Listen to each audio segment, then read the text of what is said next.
பொங்கல் பண்டிகையை முன்னிட்டு வெளியான நேசிப்பாயா திரைப்படம் பொதுமக்களிடையே மிகுந்த வரவேற்பை பெற்றுள்ளது. சேவியர் பிரிட்டோ தயாரிப்பில் விஷ்ணுவர்தன் இயக்கத்தில் வெளியாகியுள்ள நேசிப்பாயா திரைப்படம் ரசிகர்களின் மத்தியில் பெரும் வரவேற்பை பெற்று வருகிறது.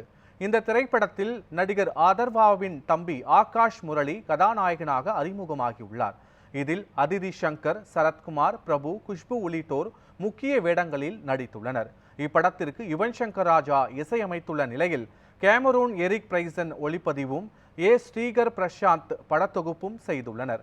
காதல் கலந்த த்ரில்லர் கதைக்களம் கொண்ட இந்த திரைப்படம் நெல்லை மாவட்டம் காவல் கிணறு பகுதியில் சக்கரவர்த்தி திரையரங்கில் வெளியாகி வெற்றிகரமாக ஓடிக்கொண்டிருக்கிறது. இந்த படம் இப்போ உள்ள ஜென்ரேஷன் ப்ளஸ் ஓல்டு ஜென்ரேஷன் ரெண்டு பேருமே பார்க்கலாம். ஒரு அழகான ஒரு ஸ்டோரி பேஸ் ஃபிலிம், ரொம்ப நல்லா எடுத்துக்கிறாங்க. ஸ்க்ரீன் பிளே வாஸ் அமேசிங், ரொம்ப நல்லா இருக்குது. இந்த படம் சம்மந்தப்பட்ட எல்லாருக்கும் வாழ்த்துக்கள். ரொம்ப நாளைக்கு அப்புறம் ஃபேமிலியோடு பார்க்குறதுக்கு நல்ல ஒரு மூவியாக இருந்துச்சு.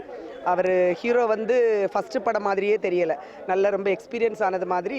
எல்லாமே நல்ல ஃபைட்டிங்காக இருக்கட்டும், சாங்ஸாக இருக்கட்டும், எல்லாமே நல்லா இருந்துச்சு. அதிதியோட நடிப்பு நல்லா இருந்துச்சு.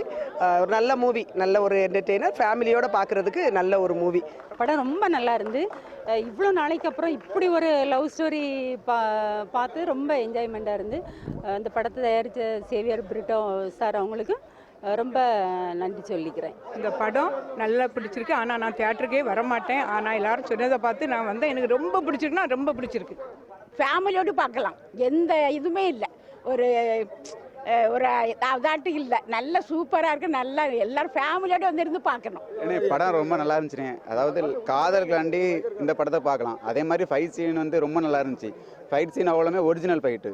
அதாவது ஒரு ஹீரோ எப்படி நடக்குமோ அப்படி ஒரு ஹீரோ அட் அ டைமில் 10 பேர் அடிக்கிற அந்த மாதிரி இல்லை, ஒரு 5 பேர் 6 பேர் அந்த ரியலாக அந்த மாதிரி இருந்துச்சு. ஃபைட் சீன்லாம் நல்லா இருந்துச்சு. முற்றிலும் காதலுக்காண்டி இந்த படத்தை நீங்கள் கண்டிப்பாக பார்க்கலாம்.